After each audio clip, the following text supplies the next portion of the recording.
মেয়েটি জুয়ার নেশায় এতটাই ডুবে গিয়েছিল যে তার কাছে আর একটি টাকাও অবশিষ্ট ছিল না। বাজি ধরার মতো কিছুই যখন থাকল না, তখন সে তার পরিহিত কাপড়গুলোই বাজি ধরতে শুরু করল। এক একটি কাপড় 10,000 টাকা।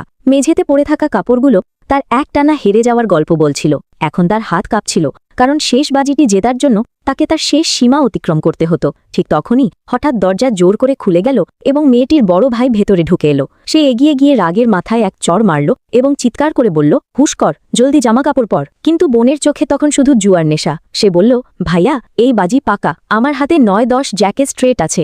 ভাই তার কথা কানে তুলল না। সে চটপট তাসগুলো কেড়ে নিয়ে নিজেই জুয়ার টেবিলে বসে গেল। সে প্রতিজ্ঞা করেছিল বোন যা হারিয়েছে সব ফেরত জিতেই সে উঠবে। কিন্তু আসল সত্যিটা ছিল, তার পকেটে ছিল মাত্র 2,000 টাকা। অথচ এই খেলায় বসার জন্য অন্তত 10,000 টাকা দরকার ছিল। সে একবার তাসগুলোর দিকে নজর দিল। ঠিক সেই মুহূর্তে টেবিলের পাশে দাঁড়িয়ে থাকা বন্ধুর মুখে অদ্ভুত এক হাসি ফুটে উঠল।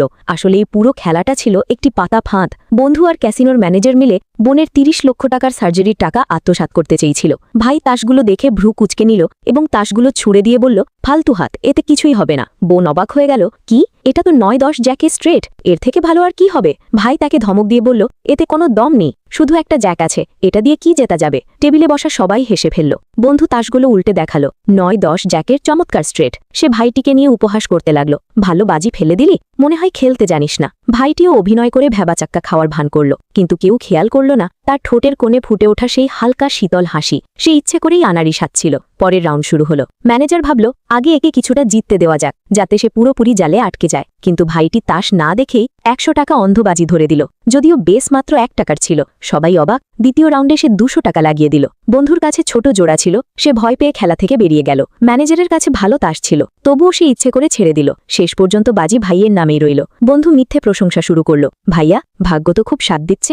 এরপর আধ ঘন্টা ধরে ভাই টানা জিততে লাগল। কখনো 9-10 জ্যাকের স্ট্রেট, কখনো ফ্লাশ, টানা 20টি হাত জিতে গেল। কিন্তু যে টাকা এলো তা 30 লক্ষের সামনে কিছুই ছিল না। ম্যানেজার তাকে উস্কালো, যদি জোর বাজি লাগাতেন তাহলে এতক্ষণে ক্ষতি পুরোপুরি পুষিয়ে যেত। ভাই ফেসে গেল। সে বলল, পরের বাজিতে 1 লাখ। বোন ঘাবড়ে গিয়ে কাঁদতে কাঁদতে বলল, ভাইয়া, আমিও এভাবেই ফেসেছিলাম, খেলিস না। কিন্তু ভাই চিৎকার করে উঠল, যদি এই টাকা না আসে তাহলে তোর সার্জারি কিভাবে হবে, বাঁচবি কিভাবে? ম্যানেজার নিজেই তাস বিলি করার বায়না ধরল। তার হাতের কারসাজি পরিষ্কার বলে দিচ্ছিল যে সে কারচুপি করছে। তাস বিলি করা হলো। ভাইয়ের কাছে ফুলের স্ট্রেট এলো, কিন্তু ম্যানেজারের কাছে তার চেয়েও বড় স্ট্রেট ছিল। সবাই ভাবল এবার ভাই সব হারাবে, কিন্তু সে আবার তাসগুলো ছুড়ে দিল, এই বাজি খেলব না। ম্যানেজার ঘাবড়ে গেল। কয়েক রাউন্ড পর্যন্ত ভাই টানা খেলা ছাড়তে লাগলো। শেষ পর্যন্ত ভাই বলল, সাফল তুই কর, শুধু কাট আমি করব।